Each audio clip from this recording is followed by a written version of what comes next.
Welcome back to episode 5. In the last episode, I began giving you a tour of all the things I've been working on since my last episode, since it has been a while. This is part 2 of that two-part tour, of that two-part update, and let's get right into it. We still have a lot to go through. So, on to the new and improved honey farm. The design is the same as the one at my old base. We have the same unit, but I think I had 4 upstairs and 6 downstairs in the last farm. This one I have 5 per row and I have 20 units in total. I've not actually put the beehives in there yet. The beehives would go right next to these dispensers. I could put them in, but I don't want to introduce the bees right now because I would like to keep them contained. Bees tend to fly away and then go die somewhere, but I would like to contain them because all of these farms are bare right now. They're functional, but they're just out there. I would like to, and the plan always was, to build some buildings around them. So until I can decide on a theme or a build style that I want to do around these, I'm not going to populate the bees here just yet, just so they don't fly away. I don't actually need the honey right now. Next, let's head over to the back where I intended to build my factory. If we come up here, we have an iron farm. This one is a 4 iron golem farm, so we have 3 villagers per corner and a villager scaring them in the middle, bouncing up and down. The bouncing should allow the villagers to see them, become scared and spawn in iron golems, 1 per corner, so that's 4 at a time. There is a soul sand block on our water source block which creates a bubble column, which is why that pillager is bouncing right now.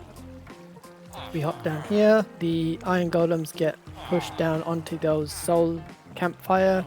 Similar design to the one in the last one, where when they die, the items get picked up by hoppers below them and then sorted out into these chests. It's quite effective. I've got iron blocks now, even though iron ingots are the one coming out. I do have another item filter here to pull down the poppies before they get transferred into this chest. I'm not sure how some of them still end up leaking. I've got 3 in this one, but it's not too bad. For the most part, it does work. And yeah, it's really not too bad. If I throw the rest in there, that didn't work. Let's throw it into this one. I have a hopper line which collects a double chest of poppies. So if I ever need them, they are here, but the excess then go around down here and out that way towards the tree farm, which I will show you next. Oh, actually one thing I forgot is this farm can be switched on and off. There is a toggle here which sends a redstone signal up, and you just saw that soul sand block got pushed out from under the water source block, so that is no longer a bubble column. So that pillager is no longer bouncing, he's just chilling there in the water. The moment I flip this back on, you can see that soul came back and that villager just started bobbing back up and down because of the bubble column. Pretty cool, pretty useful. So yeah, the tree farm. You saw this in my second episode because I needed the wood to build the base in the first place, and nothing much has changed here. I'm not sure if I showed you this as well, but this is a pumpkin and melon farm. The units are the same as the one in my old base, just bigger. However, I'm not actually harvesting the pumpkin and melons, or I'm not using them anyway. The items actually get unloaded fully into this hopper, which then goes straight into a composter, become bone meal, and then get sent into this droppervator as bone meal.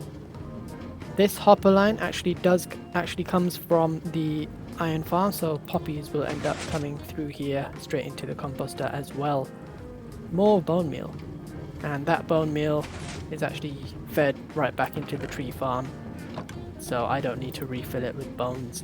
I do have a lot of bones spare, but it's just I don't use the tree farm frequently enough to need to go get bones for bone meal to refill this, when the time I don't use this farm it could be refilling itself anyway.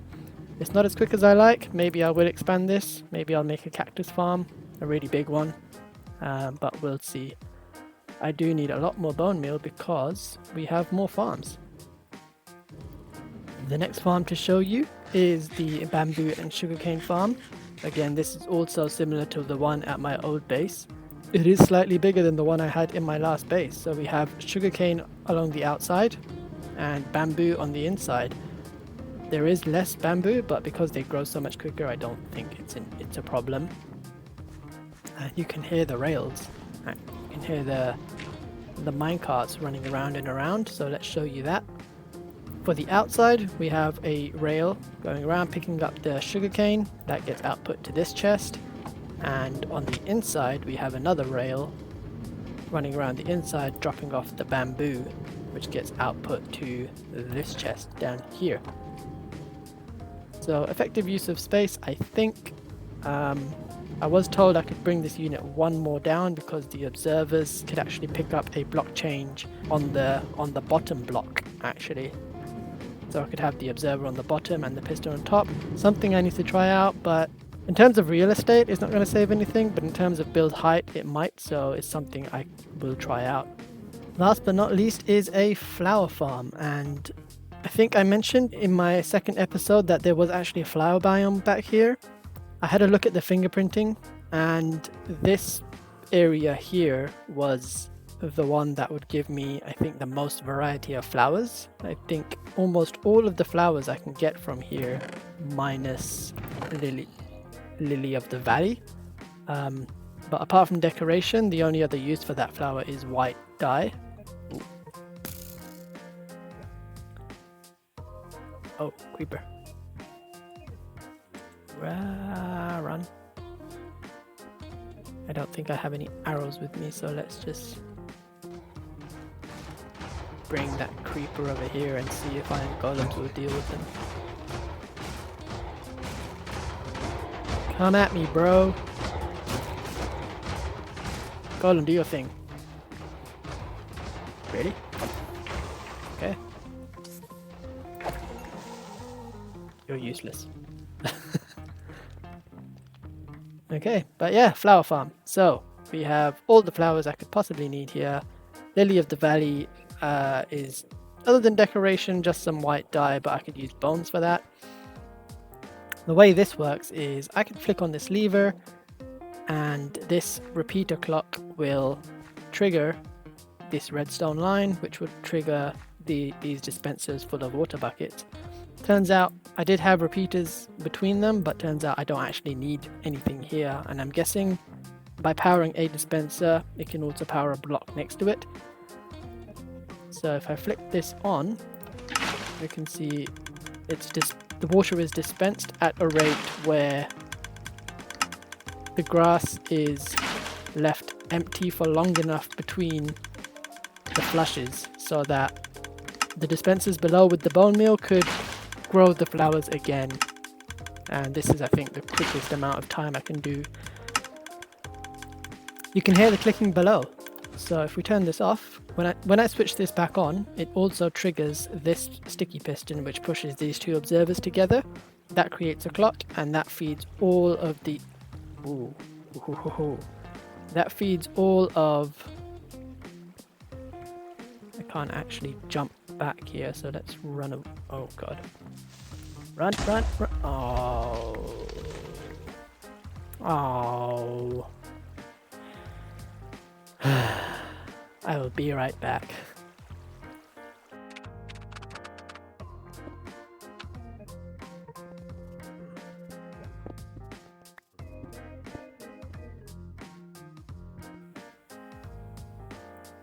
Okay, I am back.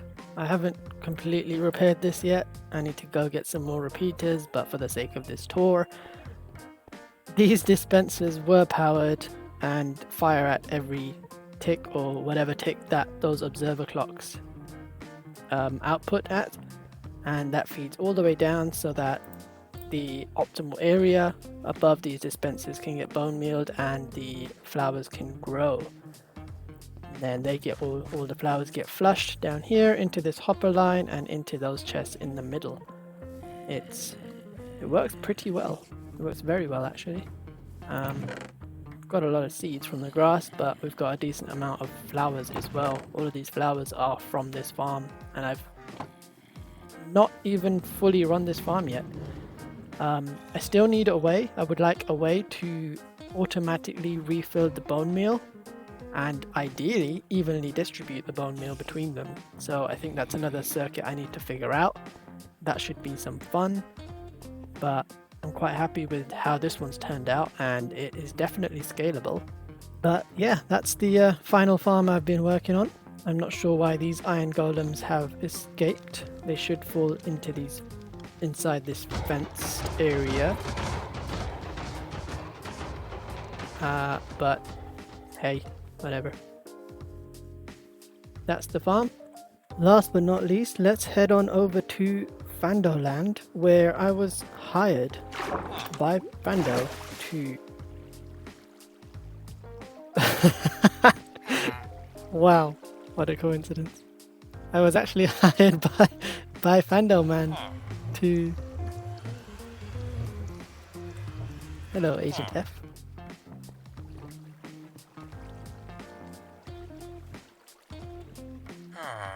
Suspicious.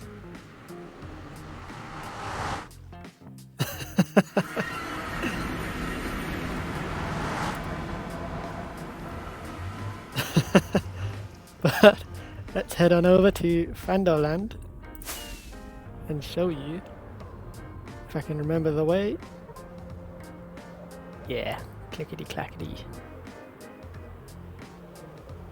Here we are at Fandomland, where we have a panda on the portal.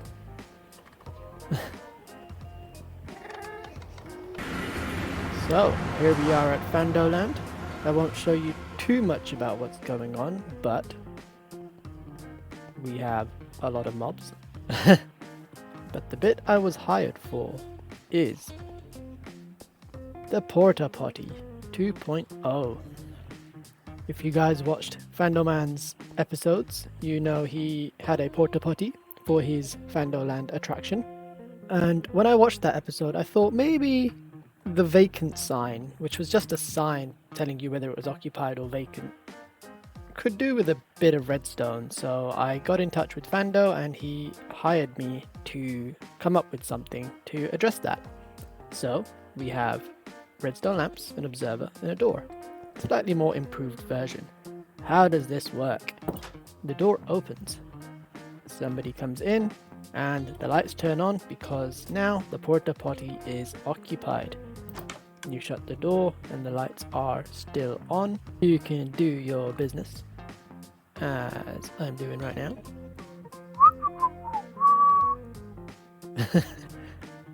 And then once you're done with the deed, you obviously need to flush.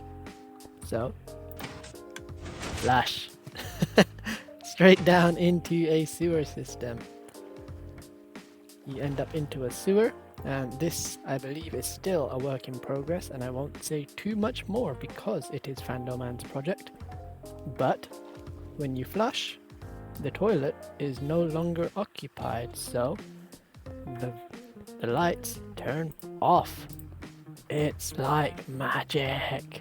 This was a lot of fun to come up with. Myself and Fandomland both working on this. So thank you, Fando, for letting me do that. And I think that is all I have to show you here, so let's head on back to the base. I think that's all we have time for in this episode. I hope you enjoyed the progress I made so far. Farms, farms, and more farms, and a toilet.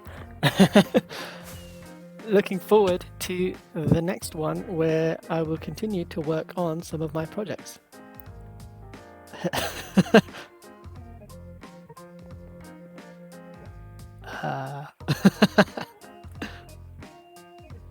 Fando? Sure.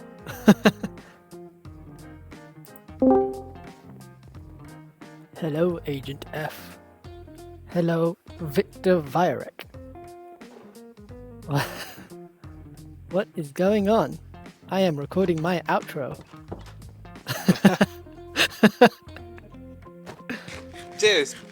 Victor is talking to Jay and Fandomland. I don't see Fandomland, I see Agent F. Yeah, this is Agent F. I'm on a secret mission to deliver missions to the people who are going to perform those missions. Did you hear that? Spoilers. Look forward to the next episode, guys. Something's coming. Something big is coming. Dun dun dun. Bye.